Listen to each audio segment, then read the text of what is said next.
Hello and welcome to another episode of Film Freaks with a Z, the podcast all about movies.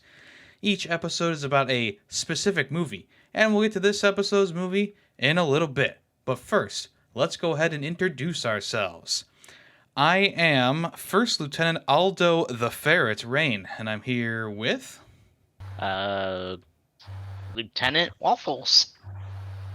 There can't be two lieutenants. All right. Greedy. Sergeant Waffles. There we go. All right. Well, you were... Okay, never mind. Never mind. Wait, what? What did you say? He was Sergeant Waffles last week. Was I? What? No. And then Sergeant I changed your Pepper's name Gas? for you. What was the movie last week? Sergeant Sergeant Pepper's Pepper's. Lonely Oh, Hearts Club yeah. Band. Alright, I'll be Lepidite Waffles. Whatever that French guy in the beginning was. Yeah. What was his last name? Lepidite? I don't know. I'm not good I think you got it right. I think you Yeah, got it. Close enough. Yeah. Alright, Lepidite Waffles. And a glass of milk, Tay. Her callus. I hate to do this to you, Greedy, but it would La be... Petite. it would Yeah, La be- Petite. yeah. La Petite. Yeah, La Petite. Alright, La Petite Waffles. All right. So we're starting things off a little different today because since we recorded Sergeant Pepper's Lonely Hearts Club Band episode, the Everything Everywhere All at Once episode got a strike on my channel, which is a crazy, stupid occurrence. So to people who don't know, who don't follow who aren't following the story or my channel, essentially a random trailer company based in, I'm guessing, Russia, because it was in the Russian language, striked down our Everything Everywhere All at Once movie review with no explanation given other than copyright notice, strike taken down. I immediately did the reversal thing. I did a counter thing, but I was talking to YouTube on Twitter for quite some time, and they're absolutely no help because they just say, "Oh, we're just doing things in accordance with legality." It's like, please. It takes 2 seconds for a human to look at our review and the video that I make for the review and see that it's not the movie in question. 1, 2, it doesn't show anything from the movie in question, and 3, it doesn't use any audio from the movie in question. It's all our original audio, original video. It sucks though because now my channel has a strike for at least, well, right now it's going on about 2 weeks now, going into almost 3 weeks now actually, and they did not get the reversal thing until the day after, because it's business day. So hopefully by the next time, this episode's upload, that'll all be solved. But as of right now, yeah, not it's not been fun. It's certainly not been fun. Does the strike make it so you can't upload things at the moment, or? Luckily, the first strike is like a slap on the wrist, and you gotta watch that stupid Happy Treehouse Friends thingamajiggy from YouTube Studio and answer some questions. So it's not too terrible, but it goes without saying that YouTube's platform is a bit broken in terms of how companies can strike your channel down without much proof or much explanation, and then they leave it in the company's hands to read what you wrote and then choose to take the strike away and put the video back up, which rarely happens. One, especially if it's a company just going through with a bot and randomly striking channels. Mine was actually manually striked, which tells me that maybe they were just searching for keywords and they have a group of 10 people huddled in an office trying to strike down channels that re-uploaded the movie, because our titles are just the name of the movie, the year, and then the little slash, and then what episode it is. So they obviously searched the keyword, found it, maybe the time that we talked about, the length of time we talked about was close enough to the movie length, so they just decided to manually strike it down without even clicking on the video. Just look at the thumbnail. It's the cover of the movie with our podcast logo next to it. I don't know. It's very frustrating, and like I said, it's in the hands of that company. So YouTube can't do anything because they're like, oh, 10 days go by, they have to do it themselves. Yeah, fuck off. Like seriously. I guess that's what we get for doing a popular movie. I guess I would say newer. I mean I don't know, but it's definitely popular, and like you said, I mean it definitely people are just probably looking for keywords. The guy probably didn't even watch a minute of the video, or a second, I should say, even, and probably just like, oh, copyright. Yeah, like I said, it just takes 1 second to click on our video and skim through it a little bit to know that it's a false copyright claim. Yeah, we don't use any video. We don't use anything at all. We just talk about it. So yeah, it's annoying. Even if we had like clips from the movie and images from the movie, they're still acceptable, like fair use, according to the law, because we are reviewing it. So it just makes no sense. Yeah, a lot of people do like small clips and like in like 5-second increments if they're talking about something. Yeah. But yeah, I don't do that. When I hit the video, it's just it's a stagnant image for most of the podcast. So yeah, just because most people. Well, I don't know about most people. I don't know where most of our listeners come from, but you can listen to it on other platforms besides YouTube. So luckily, yeah. So probably by the time that this episode goes up, the Everything Everywhere All at Once YouTube version will be up. I don't think it's gonna mess up the order because I think it should just pop right back into place. But if it doesn't, then the episodes will be a bit out of order on the YouTube side of things. But what you gonna do? All right. Enough about that. Let's go ahead and talk about today's movie. Sergeant Waffles, start us off. Yeah, so hopefully this movie doesn't get us a copyright strike. Today, or well, I guess this episode, I recommended Inglourious Basterds, 2009 version, not the original. The little synopsis: a Nazi-occupied France during World War II. A plan to assassinate Nazi leaders by a group of Jewish U.S. soldiers coincides with a theater-owned vengeful plans for the same. I did the same thing last time. Like IMDb, like synopsis is pretty bad. Like for this one, I should have just used Letterboxd. Who didn't? You should have reminded me. But oh well. Anyways, it's our fault. It's directed by Quentin Tarantino. Some stars: Brad Pitt, Diane Kruger, Eli Roth. Who else was Christopher Waltz, Daniel, whatever German name, B.J. Novak, yeah, Omar Doom, Jackie Ido, and a bunch more. Mike Myers. Yeah, Mike Myers. A lot of people. Lots of cameos. Yeah, lots of them. But I want to start off with, like, I feel like this movie was meant to be, like, a little bit on the comedy side, but I feel like this story was, like, phenomenal. I really loved everything. The story, the movie was great. Just a little, preview for my rating. But what do you guys think of overall, like the storyline and everything, like, just given to us? Because, like I said, I feel like they wanted the comedy side, but everything seemed like very serious and very harsh at times, I mean, there were moments of comedy, but I would say the movie has a very serious tone through most of it. And yeah, I agree. Like this movie is really well written. A lot of great scenes that, like the in between for the scenes, it goes kind of fast. But when you get to those scenes, like just as a reference to the first opening scene where the SS officer is going to the French cabin, the search for, or he probably already knows that there's Jewish people there. That whole scene, like, it's just so well written, so well shot, and that really sets the scene for the entire movie, really. The tone, you mean? Yeah, that's what I meant, tone. Yeah. I feel like, for me, definitely that first scene I think is really good. The movie definitely starts off strong. Story-wise, ends meh. Really, in my opinion, I think the movie would have been better without the Inglourious Basterds. Really?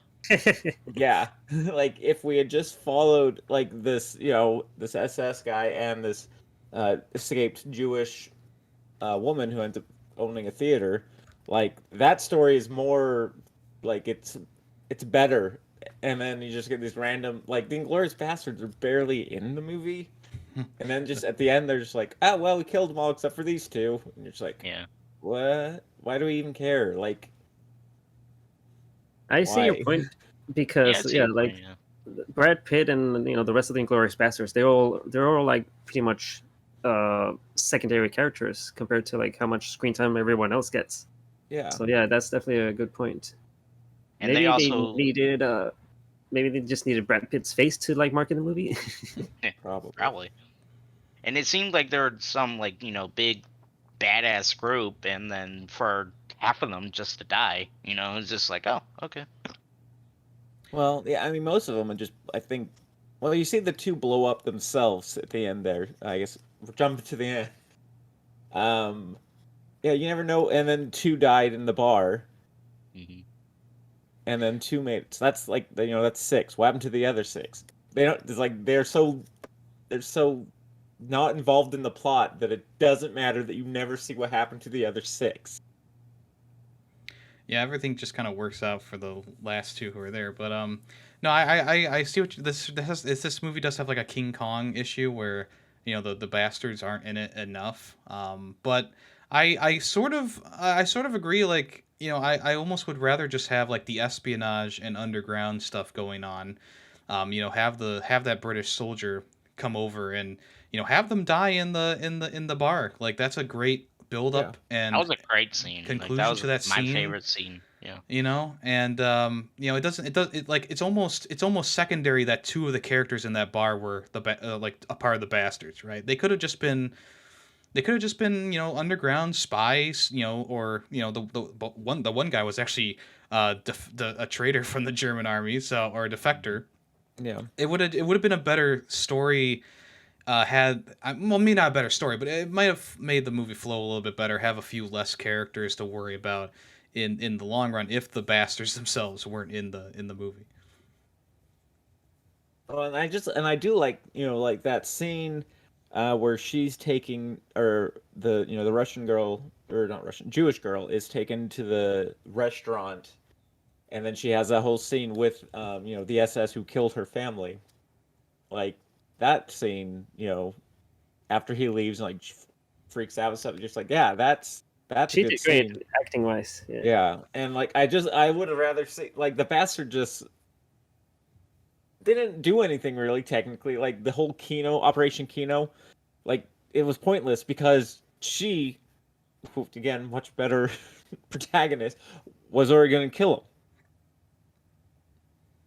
I think, yeah, it would have been a better ending if like the SS guy was stuck in there too, and you just like, sure she can die, to Zoller, and Zoller her to, she kills Zoller, whatever. And then you just see the building just burn down with all these people. It's like that should have been the ending. We don't need to see. But her plan was flawed though because she only really locked the doors to the main stage, and like everyone in the boxes were still Yeah. able to escape. Yeah, well, that would be more, realistic to how World War II actually went, where it's just like, oh yeah, Hitler didn't die by a Yeah. group of 12 people coming in and just blowing his face off. Yeah, I mean, this movie is pretty historically accurate almost all the way up until the end, with just the different ways that they look and their Yeah. mannerisms and stuff like that. And then you get to the end and it just kind of like explodes in your face and like they're shooting, they're destroying, like they're just destroying Hitler with a haze of bullets and stuff like that. Tay, you sway me here because I do agree. I think that having Hitler escape would have been like the perfect way to tie this into actual events, Yeah. But I'm not like disappointed with how this movie ends. I think that it's a bombastic ending, and I think the effects are fantastic, and I especially like the ending conversation between Aldo and Colonel Hans, but I can see how it could have been written differently and maybe made the ending a little bit better per se, I guess. Yeah, they just needed to give the audience this bombastic ending, and they just had to show Hitler being shot in the face multiple times. Well, I mean, it is a Quentin Tarantino film, and he's got to have his violence and his what have you. His feet. Oh, yeah. Yes, feet. Were there any? Oh yeah, there were some feet. There were some feet shots. Yep. That's right. Oh yeah.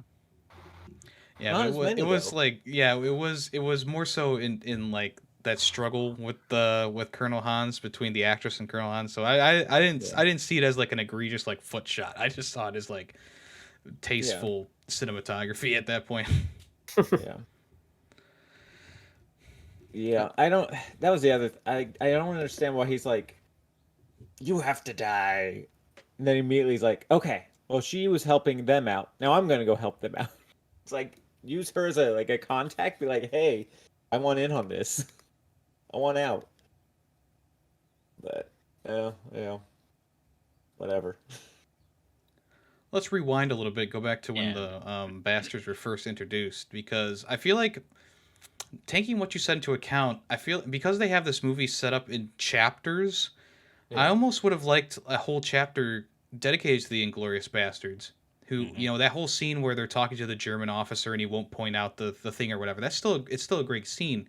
Yeah. But maybe have that be like the Inglorious Bastards is just a chapter in this whole narrative, and have those characters. I mean, you don't have to have those characters come back, honestly. Yeah. Or a scene, where they're actually taking out, that nest or whatever they were looking for. Like even that could have been great. Just each like kind of like how they introduced the bear Jew. Just like have each like their own cameo of like certain ways, like almost like a execution, like of each of them separately killing like a Nazi or something like that. Yeah, they did As like an they're taking introduction for out two out of like as they're taking out like that nest that they were looking for. That yeah.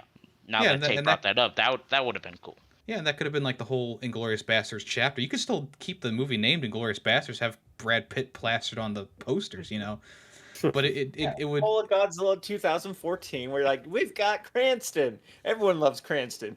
He dies in the first 10 minutes. Yeah. Yeah, I think this movie could stand on its own two legs, because the rest of the movie is still written really, really well, shot really, really well. Lots of interesting stuff still going on. You don't have to have it revolve around, the bastards per se. Yeah. And you Well, could, the like I thing said is- before, you could still have the two guys who do German, in the bar. Like you could still have them show up there and do their thing. But yeah, Yeah, I mean, sorry. Yeah, the whole like Operation Kino just it seemed unnecessary since she already had the plan. It's like, okay, so they both have this plan. I don't know. well they didn't Well, they they didn't really- know, Yeah, they didn't know Yeah. each other.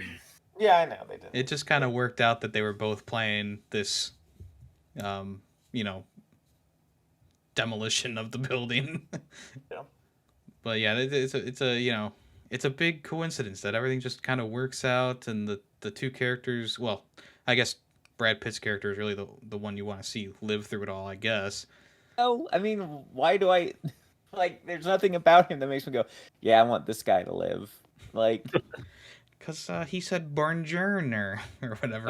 yeah. That's right. Yeah. Sure. Like his character's fine. Like I don't hate his character. It's so weird that like the end of the movie's like this character. This is the one you were rooting for, right? It's like we barely saw him. Why do we care? Yeah, and BJ Novak's character, like he was barely in Just- the movie before that. Yeah, he's right. in one scene before, and then like he shows up like, "Oh, you're here." It's Yeah, like, why he's are you at the here end. though? Yeah, he survived, and then he's like, Brad Pitt's like, hey, what do you think about this? And he just agrees whatever what Brad Pitt Yeah. says. It's like, oh, okay. I guess we care because he says it. Yeah, it was weird. That's like, what was he doing? Why did he get captured? What was he doing? What were they all doing? Again, they're so insignificant to the plot that you don't even need to know. Yeah, What so you never happened to know. 6 of them? Actually, no, 7 of them. Because Hans, when he came on, he was the 13th.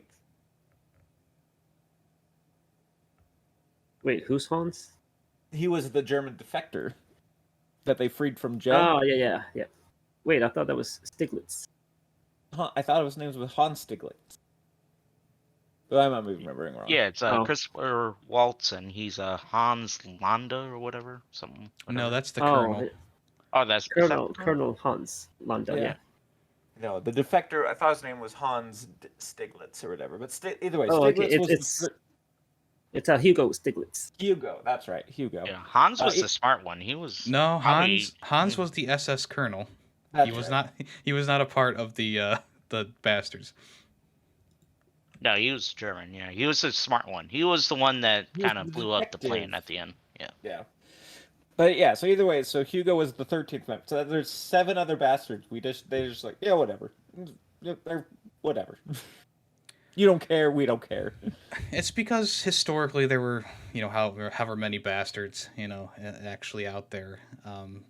So they just kind of have to have most of them standing in the background. You just assume that just throughout the course of their espionage and guerrilla tactics journey that they got whittled down to, only a handful left at the end. Yeah. But yeah, maybe like Greedy said, maybe we could have had a scene where they actually raid the German outpost and see those guys get killed. Something. Give us Something. some more Give 'em to something. care about these characters.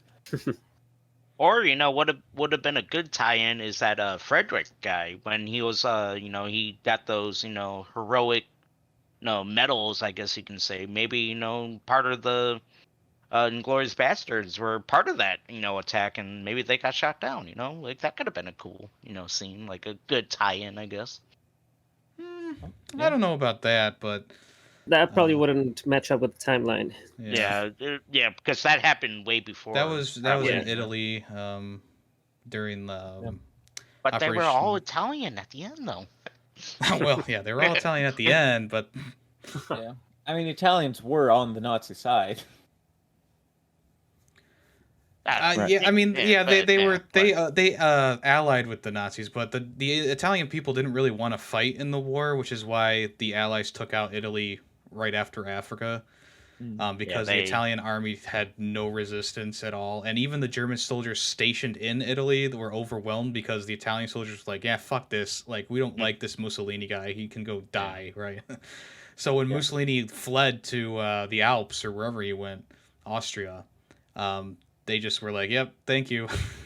They're like, yeah, we're just siding with you so you don't, take out our country. Or yeah, destroy like their Destroy cities. them. Yeah. Because that's also what the French did. People give them shit for surrendering, but Yeah. they decide to pull out of Paris because they didn't want the historical buildings and the Eiffel Tower and stuff like that to be destroyed during battle. So Yeah. that's why they fled out of the city. And when they retook the city, it was a lot of resistance members mixed in with American and European and British troops. But anyway, Yes. Anyway. So we mentioned, all these, Brad Pitt and all that. Like, the casting for this was phenomenal, and I think, as I said earlier, my favorite actor was, the Hans, Christopher Waltz. I think he did a phenomenal job as, being, I guess, the villain. I guess you can say throughout the movie. Yes. Yeah. But he's definitely a the villain. the Havoc guy, throughout the movie. I think he did a great job, and he did definitely an excellent job throughout this whole movie. yeah, everyone really did a great job. There wasn't like one. I mean, honestly, I could point at Brad Pitt and be like, that accent you're doing is kind of Yeah. wild. But everyone else in the movie, I would say, was perfectly cast and well. They did their act. Their acting was really good. I mean, I hate to keep pointing to the scene, but that bar scene with all those like random German characters you don't know, you kind of know them as almost as soon as that scene starts, just because of how they're acting. The one guy just became a father. You kind of get attached to like those random German soldiers, and you already know a few of the people who are on the bar side, but you just kind of like these scenes kind of get into a groove, and then like they're so flowing, you know. Mhm. And they like a lot of these scenes have like that, you know, a really good sharp ending to it, whether it be the girl running away at the cabin at the beginning of the movie, whether it be um, the one guy getting beaten to death with the baseball bat and the other guy frantically showing them where all the positions are, whether it's the big, you know, uh, Mexican standoff, you know, at the end, not the Yeah, big, but yeah, the Mexican standoff at the end of the quote bar unquote. scene, you Yeah. know, all the way up until the end where, you know, the fire takes out the theater. But yeah, a lot of these, I mean, such good writing in all these scenes. You know, even the dinner scene that Tay was talking about, like the end of that scene is like so intense. You know, so tensely written. Mhm. It's just her with the colonel, and you know the history, but he apparently doesn't. And it's just a very tense and just so well written scene. You know. Yeah, a lot of great scenes, and like I said earlier, that bar scene was my favorite, and I think it's like I think that scene just alone, how intense it was, how um, dramatic I Natural. was. Yeah, natural, dramatic, and just like you knew what was coming, but you didn't know how. Like especially the first time watching it, I think most of us second time or third time, like we knew what was coming, but even I forgot. I was like, I forget who shoots first, and like I completely forgot. The guy gets shot in the balls first. That's how the whole gun battle starts. But I was like, Same. I knew what was coming, but it was like, oh, it's gonna come right now, and then it doesn't, and then like 5 minutes later, it's like, oh, here you go, and even like Yummy said, that Mexican standoff at the end, you're like, okay, like we know he's gonna die. We knew he was gonna die, but you're like, all right, how is he gonna die? And then it eventually does happen, but that lead up, you're like, all right, he's dying, but how does he die? Yeah, the whole time during like that when they were like talking and he was like trying to figure out each the backgrounds and the accents, that was like so intense. And there were like many times where like, ooh, that was a close call, and did they make it? Like, and then oh, something else happened, and it was just like so intense all the way through. And like, if we can go back to the opening scene real quick, I also loved how intense that scene was before we got to find out that there are people under the floorboards, because like Hmm. we knew there was like some intensity going on, but we You didn't knew really he know was exactly hiding, why. but yeah. Yeah, and like watching this scene, this is my second time watching it, so watching this scene again with that context, knowing that there's people on the floorboards, I was like, oh yes, this is amazing. Well, yeah, because I re-watching this again, I thought, the guy, he looks down when he picks up. I thought he sees, the Jews down there, and maybe I think that's how he knew they were down there. But I thought like that was a whole scene in itself where he noticed them, and then he like calls in his troops in to shoot the floorboards. But I wasn't expecting it to be so like, okay, you guys can come in, and then they come in, and then they just shoot up everything. I thought it was like a sudden, flip of the switch, like he sees them and then he comes in and kills them. Well, don't forget that the Frenchman gave them away to Yeah. protect his family. So Hmm.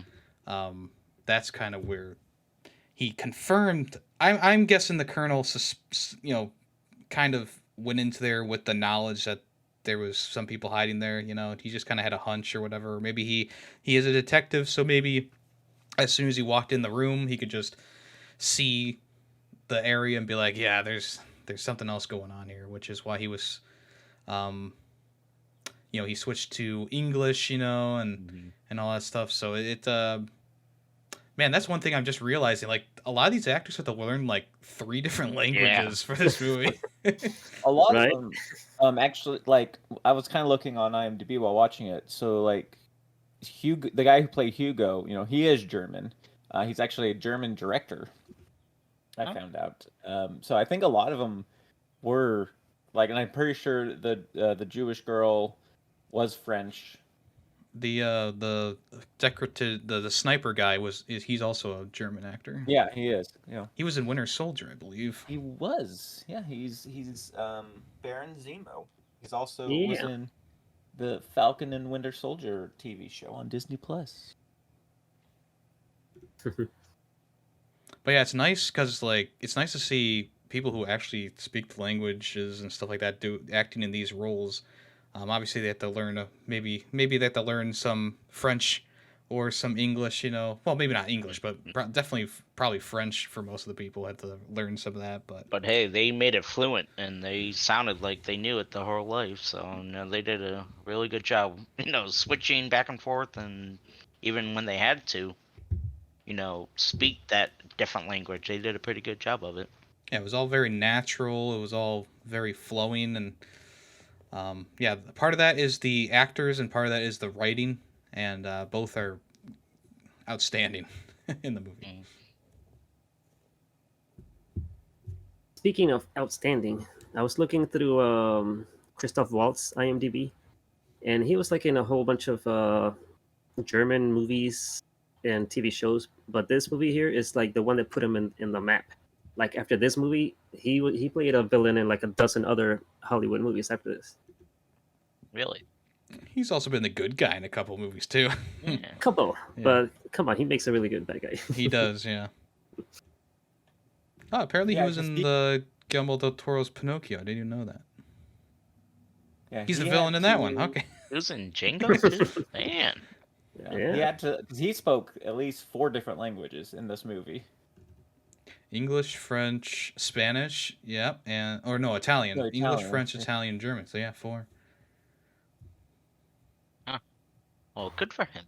Well, I mean, if he is a European, that is, they're more likely to learn multiple languages. Right, because they're so close to each other, region wise.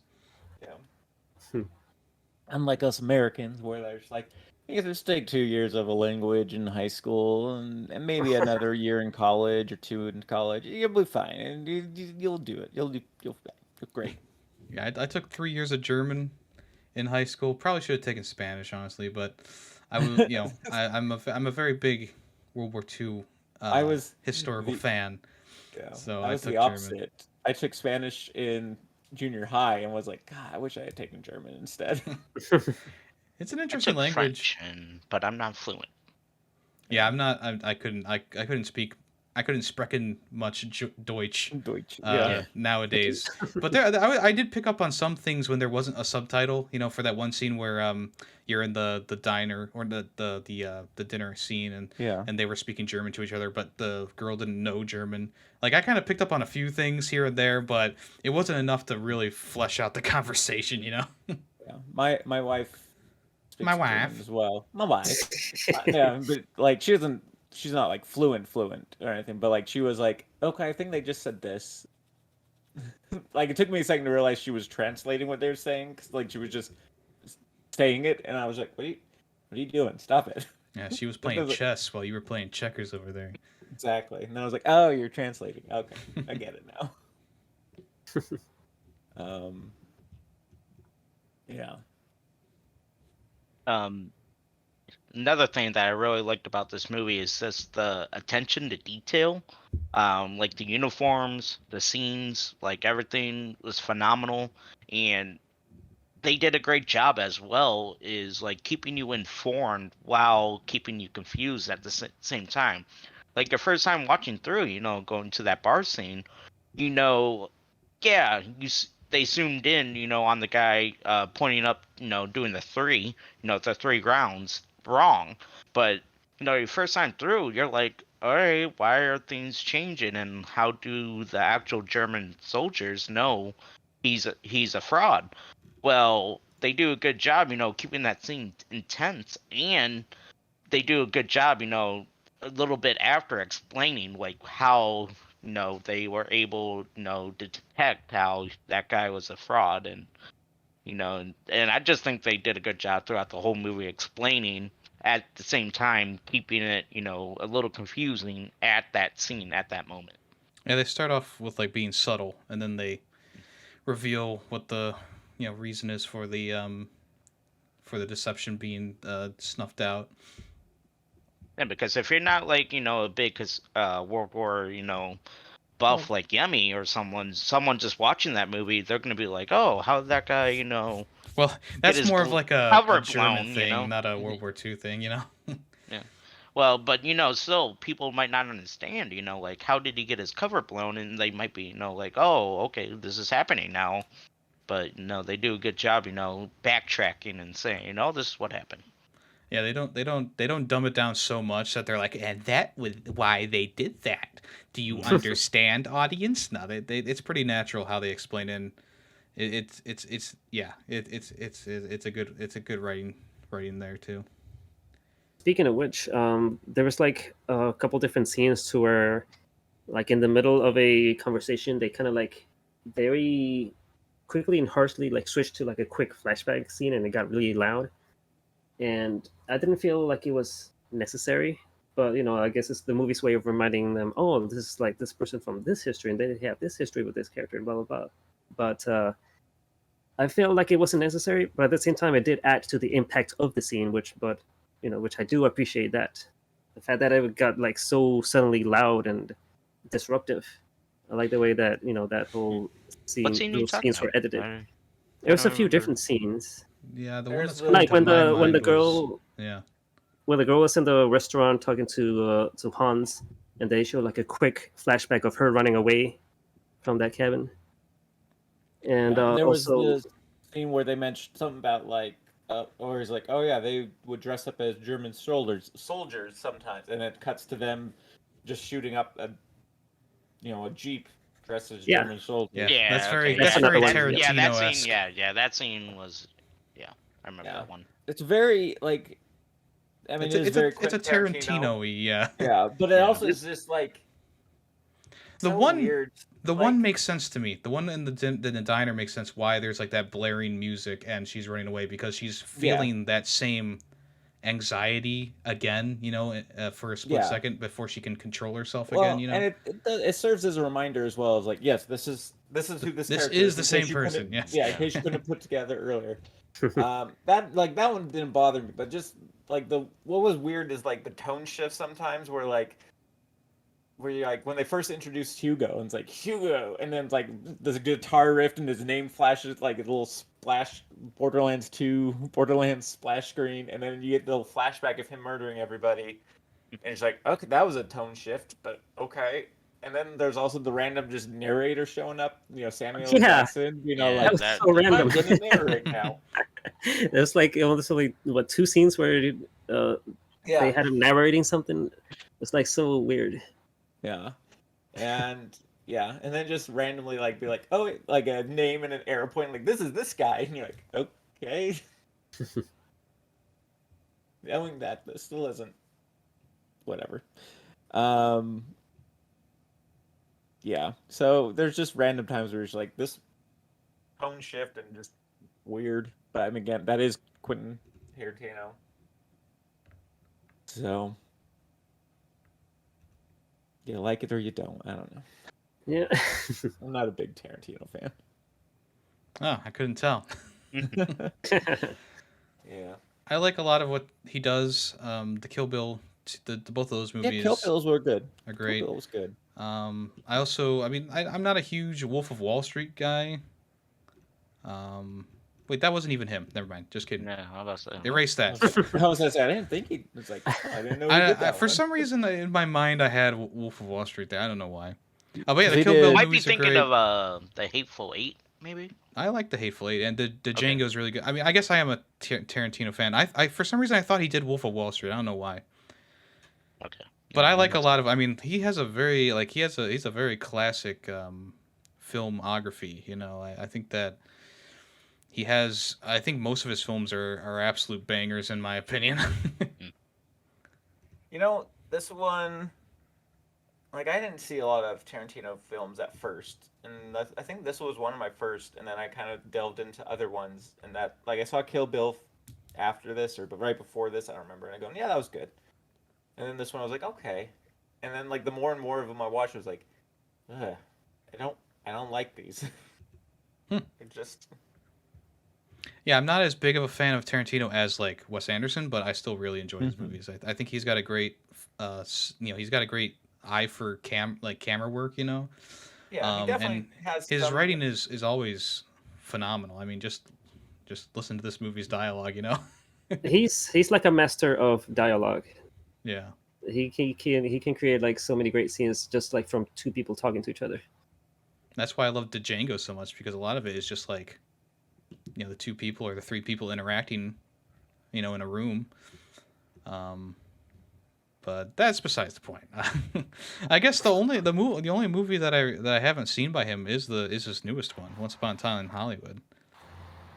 Other than that, I think I've seen all of them except for Death Proof and Once Upon a Time in Hollywood. And Death Proof is kind of like a half movie. Yeah, I would say Death Proof. I think was starting the turning point for me. Going, I don't think I like Tarantino. That was a very odd movie because it was just like it was mostly just dialogue in like two very short action scenes. I don't And think he even very counts it rapey. as one of his movies because it's a part of that Grindhouse double feature or whatever. Yeah. True, but it's still a 98-minute movie though. It is. But I don't think he count like because he said he's only going to be making like 8 movies or something like that, something weird. Like the next movie is going to be his last one, I think.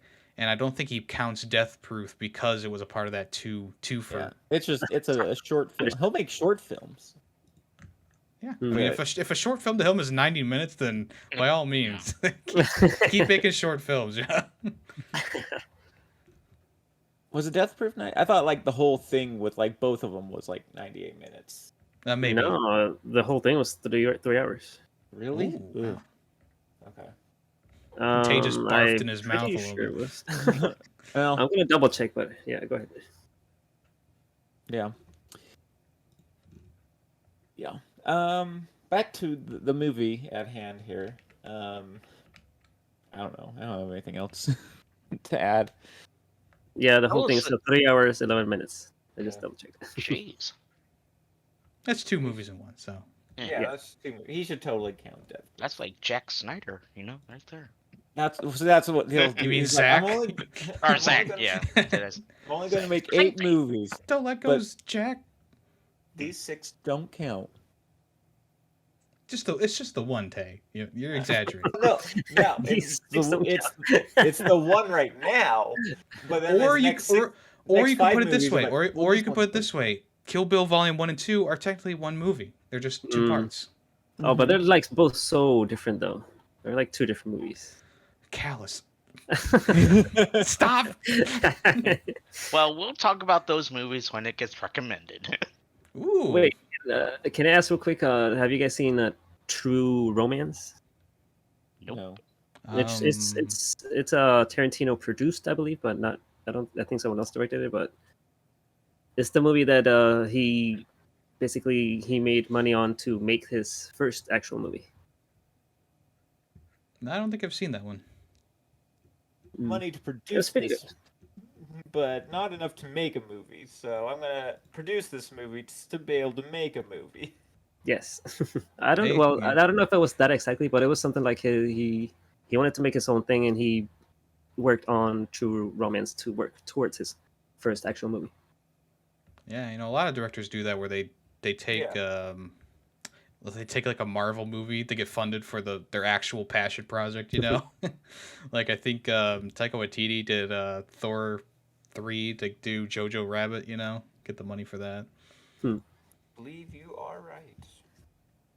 And I mean both movies are phenomenal, but Yeah. just a small example. I mean there's plenty of more examples, but Yeah.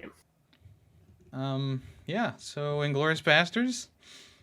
Oh yeah. Um, Well, speaking about the movie, I No, will going- say, sorry, I'll just make this quick. no, you're good. I will say, even though Tay did sway my mind a bit about the Bastards and how limited they are in the movie, I don't think it really. I don't think this version of the movie, because the one that's in your head going, oh, they could have done this and this and this, probably would be better. But I still think the base movie and the way that it is still great. Yeah, it's well written, well directed, and the scenes, like I'll always say, the bar scene that's my favorite scene ever, probably. Not ever, but probably in the movie. In this movie. Yeah. No, I think it's up there. I would say that it's a very We've already talked about it enough, but yeah, it's one of those memorable scenes that Would you call it visceral? Well, there were sections of this movie that were pretty visceral, but I think the most visceral part is when all the Nazis are burning alive in the theater. I felt like that was that ending was pretty harsh, and I mean obviously the scalp cutting throughout the Yeah. movie. Ooh. That was, The guy getting wow. beaten to death by the bear, with the baseball bat. I mean, they didn't. I mean, they didn't hold back, And that's another thing I forgot to mention is like the practical effects are pretty stinking good in this movie. Like, sure, there's a few squibs here or there that probably could have been placed a little bit better, but other than that, I felt like the practical stuff that happens in this movie and like the makeup and like the art, like all that stuff was just really, really well done. Yeah, it I was well agree. done, and you can tell I mean, obviously, you could tell when they were just hitting like dummies, kind of thing. But the way they just kind of flop on the ground and all that. But yeah, I agree with you. It was good. I did notice, like, really quick, like when Hitler was being shot in the face. Yeah. I did notice, like, it very much looked like just Oh, Like that a was an dog actual is- person getting killed, Yeah. getting shot in the Yeah, face. that was actually Hitler. You didn't know that? That was actually Hitler. No, I mean, no, but yeah, I'm saying, like, that looked very much fake compared to like all the other effects. yeah. I feel like that's another Tarantinoism, I guess. But like when Han's face was being cut in the end, that looked really realistic. See, I think the opposite. It didn't like it looked very. I think it looked pretty fake. Or at least it looked more convincing. Yeah, I thought it looked pretty good. I mean, it's Yeah, better I than think- them using CG blood and CG Yeah. cuts. Yeah. No, for sure. But like, I feel like they should have put something harder under the fake skin, because like you see what would be his skull like dent in several times. Maybe he's got a squishy skull. I don't know. Maybe. Hey, when was the last time you beat someone to death? Yeah, you tell us how it is. I didn't beat someone to death. He But I also cut wasn't some- beaten in that scene. He was knifed. Yeah, No, but I well, have no. cut a swastika. and That's something, what I so meant. haven't- Yeah. But yeah, or when Brad Pitt was doing the swastika, on the foreheads, you could, especially at the end, you're just like, That's the scene yeah, that Tave's okay. talking about. Yeah. I mean, they didn't show it in any other scene, like him actually cutting that's- into them. It Yeah, cut that's away. why it yeah. worked better. I don't know. Yeah, because the first time Brad Pitt just shows his bloody knife, right? Well, Or, it's like, like you it's see like a the tip of perspective. it. It's a Yeah. perspective thing. So you Yeah, have okay, the yeah. perspective of the German soldier getting the swastika carved into his head, but you don't actually see it until he reveals to Adolf the Yeah. scar on his forehead. Which, can we go to that and like that soldier would have died. Like, he would have been shot. Like, just to have that interaction and be alive from there. Yeah, he would have been shot and Well, killed on that spot. Regardless. Well, he made a deal with Brad Pitt. And No, I'm saying like Hitler would have killed him. I don't think Hitler would have killed him. He I mean, didn't. Yeah, he didn't. He didn't say that he betrayed his, people. yeah, I don't know, I think because left they alive give as a him the message. alibi. They give him the alibi before he leaves the camp. So, Yeah. he's not seen as a traitor because he doesn't tell them that he gave away the positions. He just says like, "Oh, I hid," or whatever. No, he said I was left alive to spread message. Oh, And yeah, he was yeah, like, yeah, Do yeah. not spread that Yeah. message. And then Hitler gives him another fake alibi. It's like you were ambushed and you hid and got away. Yeah, that's Yep. that's right. But then how did he get the swastika if he was hiding and got away? Because he's He'll such never a show it. supporter of the Nazi Yeah. party. I will say, I mean, obviously this movie is not 100% factual in all areas of its lore, but I would say most of the German army wasn't like 100% like Nazi. A lot of them were just Yeah. kind of doing their jobs, getting paid. I think back to the scene in the bar with just a group of friendly soldiers sitting around. They don't hate. I guess a lot of those soldiers wouldn't hate Jewish people. Yeah. Hitler was he was a man of many words, and he was able to sway the German people because of the Treaty of Versailles, which was so geared against the Germans after World War One. He was able to sway them to go back and start the war machine again after a couple of years. So It was more so like taking back what they thought was rightfully theirs, and then taking revenge on like the French people, and you know, obviously there's other things that Hitler did that are not a part of that plan. And I think that the killing of Jewish people is one of those things that like I don't think most of the German army probably wouldn't have agreed with that. You know, Well, I'm They were most. Yeah. I mean, they were in the army already, so it's like, well, these are my orders, and you can make the arguments like, well, they should have left the army, but it's like if they did, they would have been killed. Well, that right. whole scene where you first meet the bastards, and the second guy that tells him everything, and then as he goes to Hitler, like they did a good job of him, just that guy, that soldier alone, just like, yeah, I don't want to kill anyone, but here I am, I have to do it, kind of thing. Yeah, I mean, a lot of it was national pride and stuff like that. But there's also a lot of hatred that was just seated in like the Nazi Party, where Hitler just hated Russians, so he decided to invade the Soviet Union. They had an alliance at the beginning of the war, and he's like, you know what, I don't like these people because I'm just a freaking racist, so I'm just gonna burn down their homeland. You know what, I don't like Jewish people, gypsies, etc., etc., etc. I'm not even the master race myself. Maybe Hitler just hated himself. I don't know.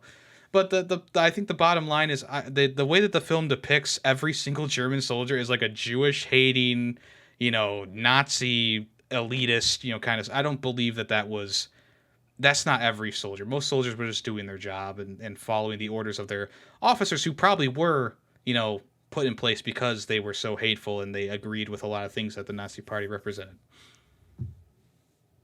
Yeah, like I said, they did a good job, and I got that vibe from the first guy that actually gave them, the bastards, the information that they were looking for.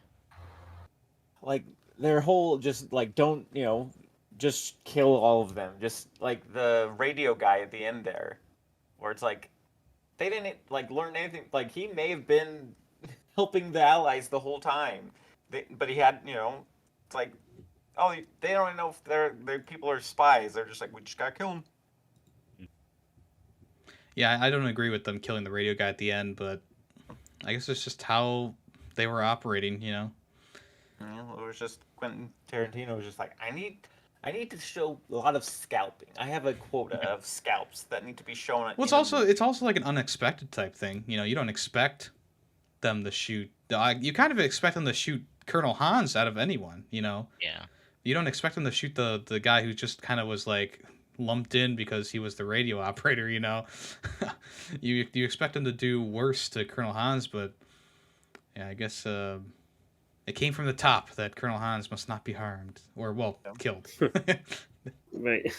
Were you guys a little confused with the bet at the end, like what the whole ordeal was? Like, I remember watching it the first time, and I was like, wait, what's going on? Why are they at the American line? And then I kind of understood, and then watching it again, I'm still kind of, I don't know. I Are you don't talking know about if the deal that Hans or made? the deal, yeah, not the bet. Yeah, he essentially got on the radio with the Allies, and he was like, I want immunity. I want to be moved to an island paid for by the U.S. government.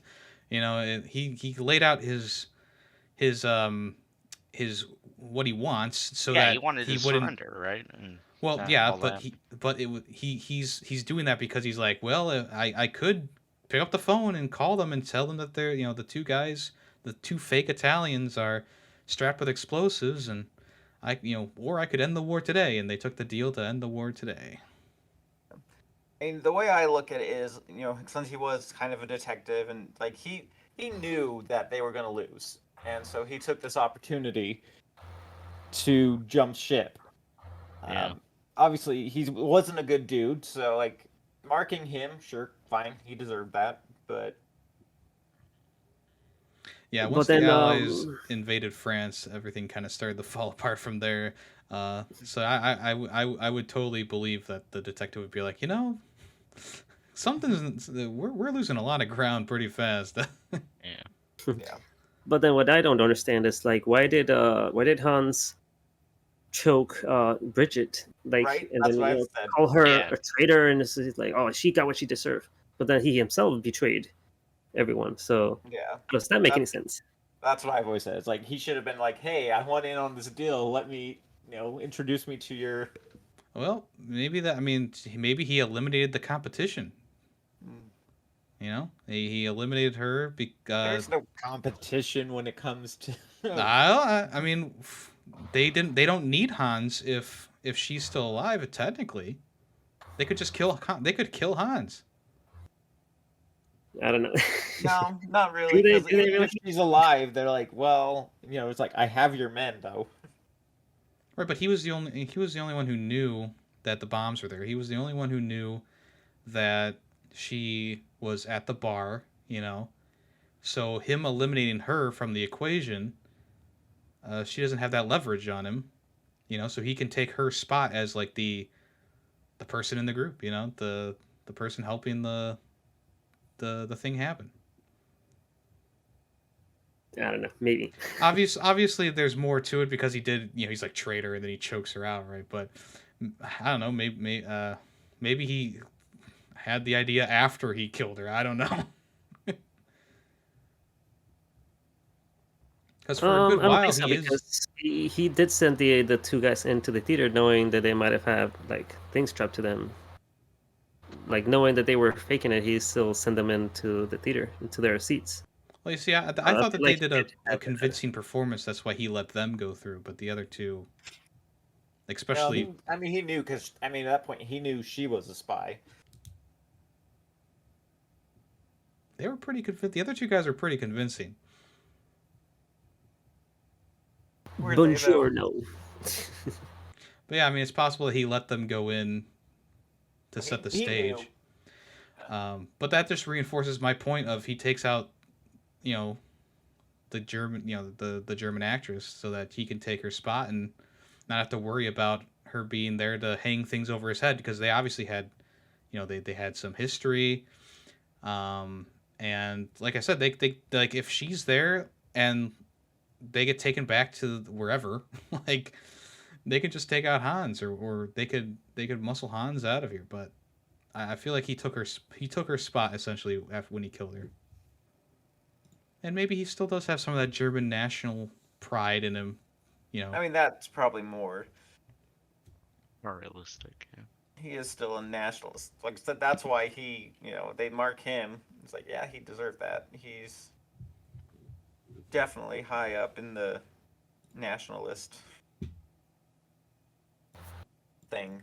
Even though we mentioned how great that writing was and all that, did you guys feel like some scenes are just like drawn out a little No. too much? No. I didn't think so. Yeah, I'm gonna immediately cut that one down. No, I thought that they were perfectly executed.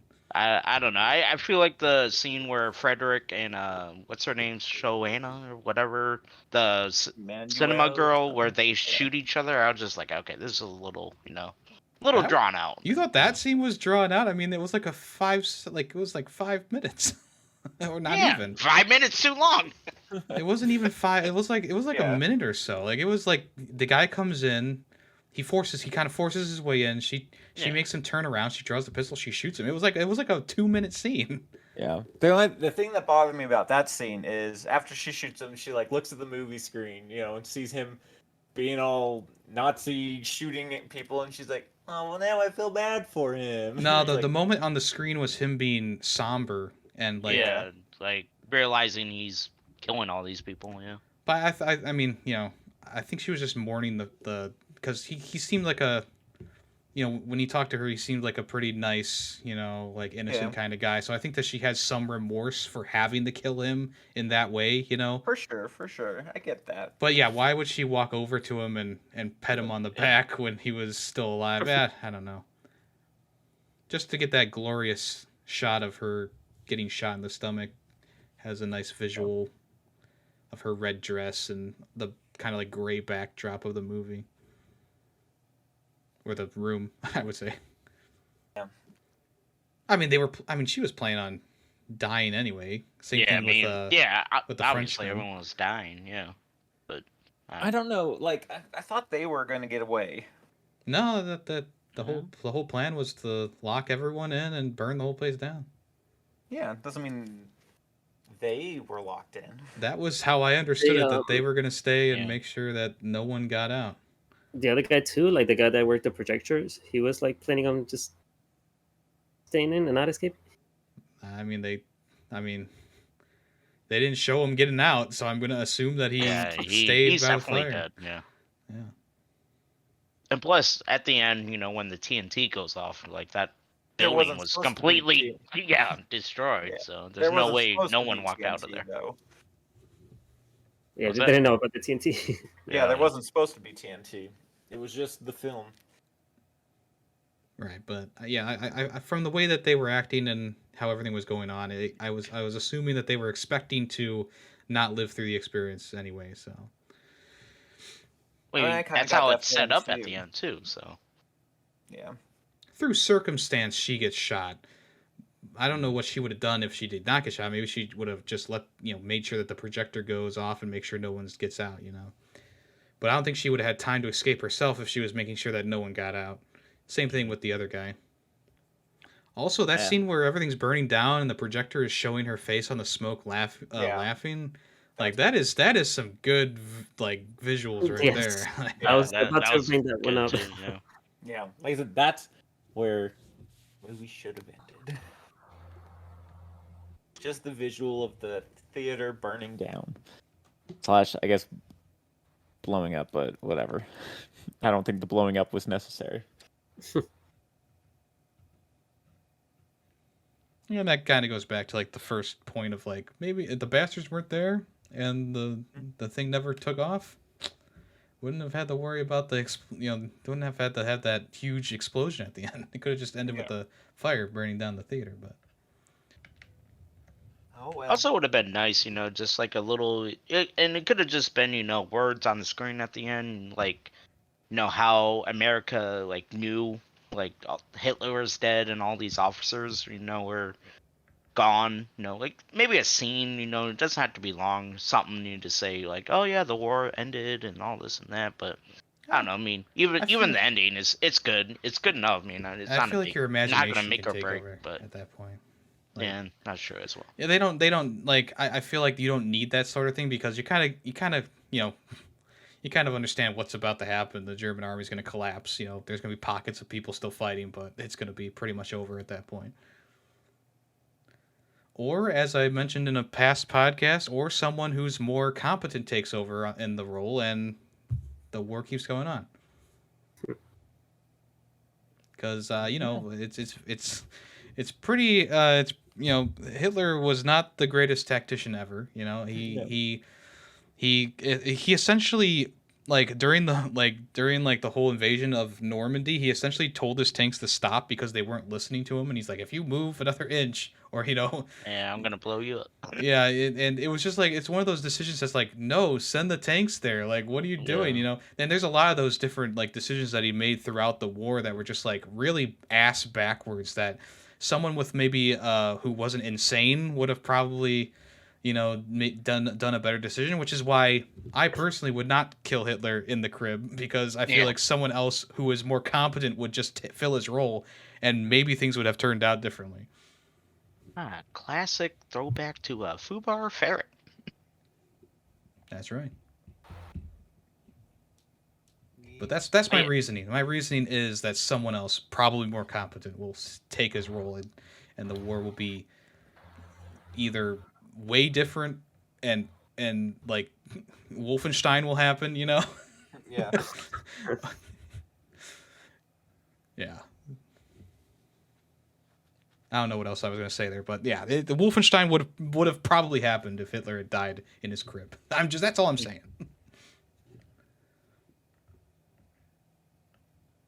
All right. Any last thoughts, opinions? Go to ratings or? Yeah, I think I think I'm good. we're all set. Greedy, kick it off. All right, Inglourious Basterds. I originally had it a 5 out of 5, but talking to you guys, kind of persuade me a little bit to lower it. Yeah, I would have liked seeing more. Now that Tay brought it up, more the bastards themselves.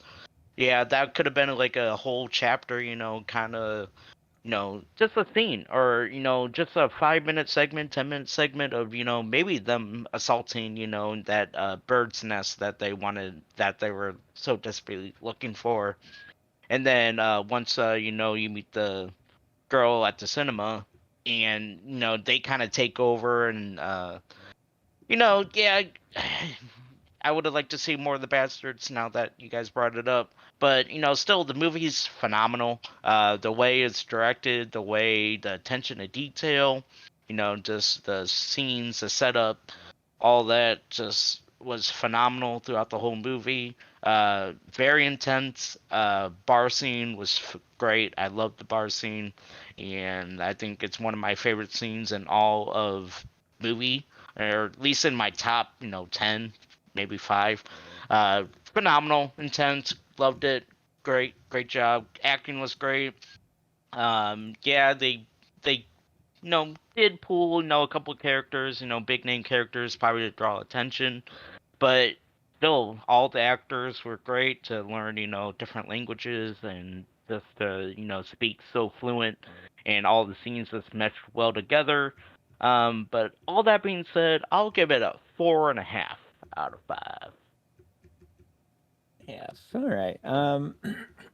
So as for me, um, so this I remember when I first saw this movie in theaters back in 2009, really enjoying it enough to go see it a second time in theaters, and the second time not enjoying it as much, but not being able to pinpoint why I didn't care for it as much.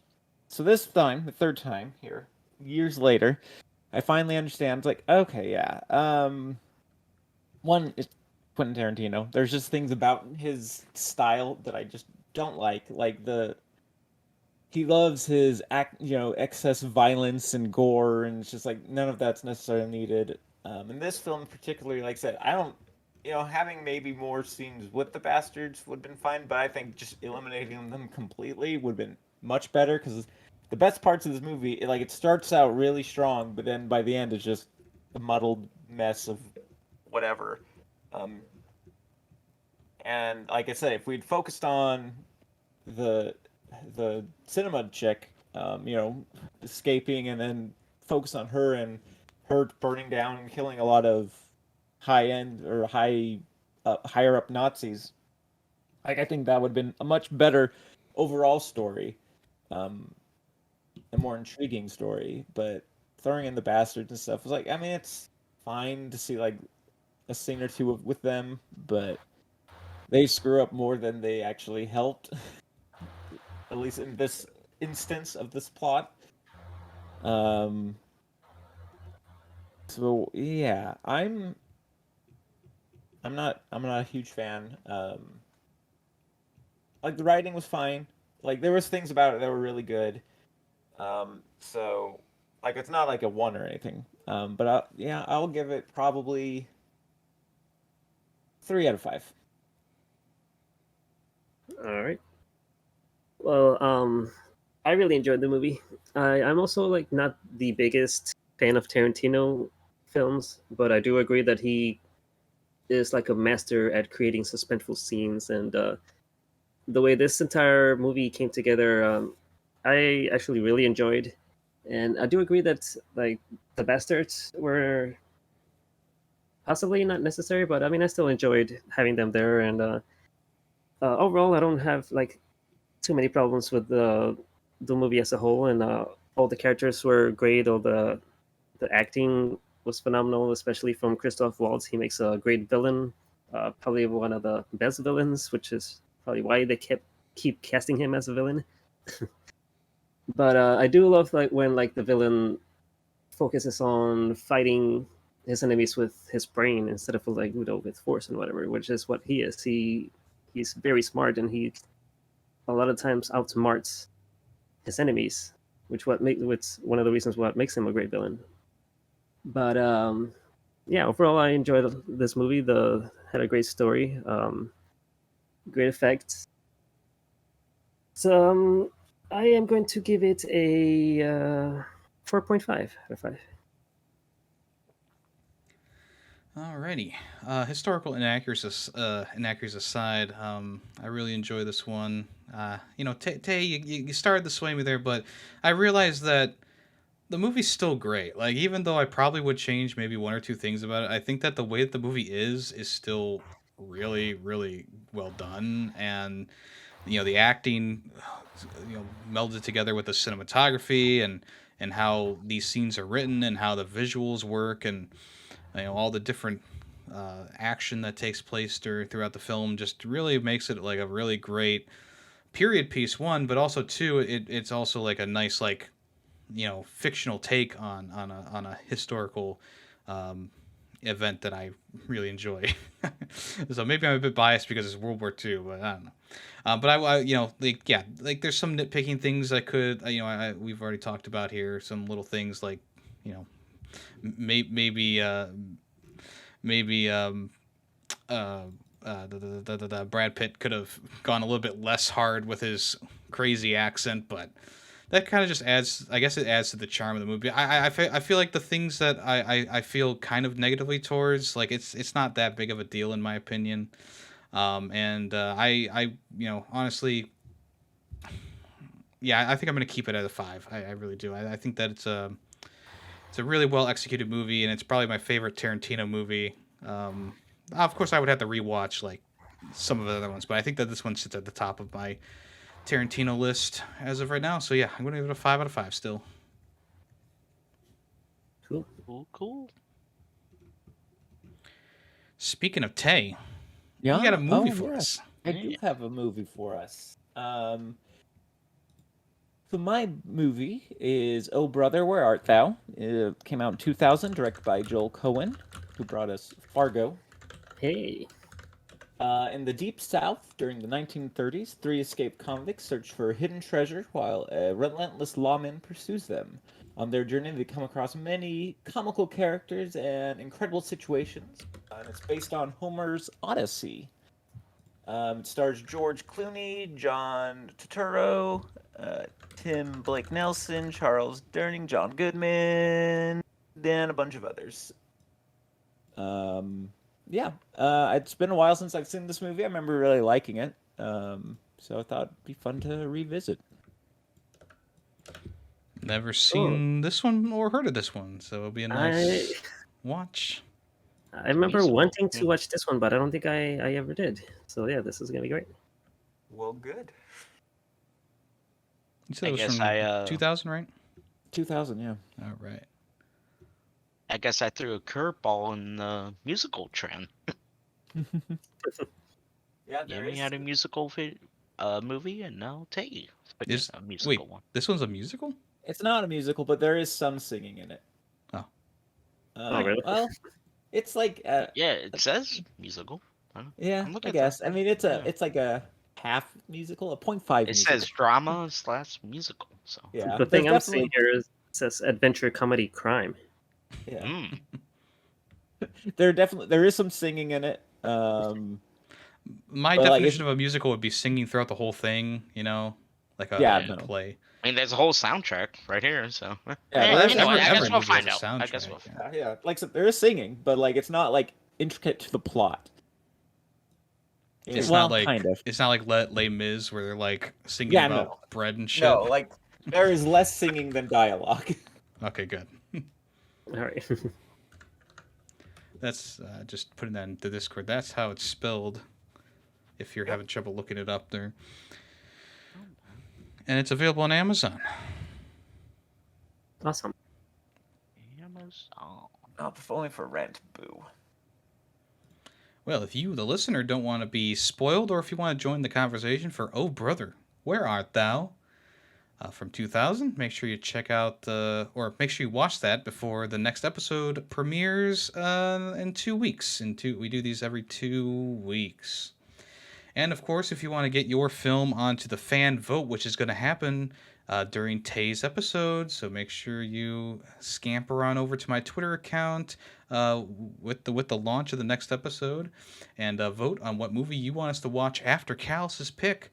We'll be waiting for you. I did my math a little bit wrong with the episode 100, so it's not lining up with the fan vote date, so it's gonna be a little wonky. We'll figure it out. Don't worry. But yeah, the next fan vote should be going up with Tay's episode, and then episode 100 kind of follows pretty closely after that. So keep your eyes peeled for, or keep your ears open for the information for that, which will be on episode 99, which is coming up, pretty close. But yeah, if you want to get your movie on the fan vote, just go ahead and write a comment on the latest episode of Film Freaks with a Z on YouTube, or talk in my Discord in the movie stuff section and recommend a movie there. Or if you get on the podcast, you can always recommend a movie when you're on here. Whatever. It's up to you. Or you can do the old arcade way, which no one has used yet. Send us an email at ff.filmfreakswithaz@gmail.com. All of them are valid. All right, folks. Anything else you want to say before we end the show? Of course. Be sure to clean your ass. Yeah. Go Can't watch forget. True Romance. All right. Well, I am. Oh shoot, what was my name again? Hold on. Weren't you? No, I got it. I got it. Lieutenant? Yeah. First Lieutenant Aldo the Ferret Rain, and I've been here with. I was L'Appetit Waffle? L'Appetit? A glass of milk, Tay. And her Callus. And this has been Film Freaks with a Z. Thank you for listening. Bye bye. Bye-bye. I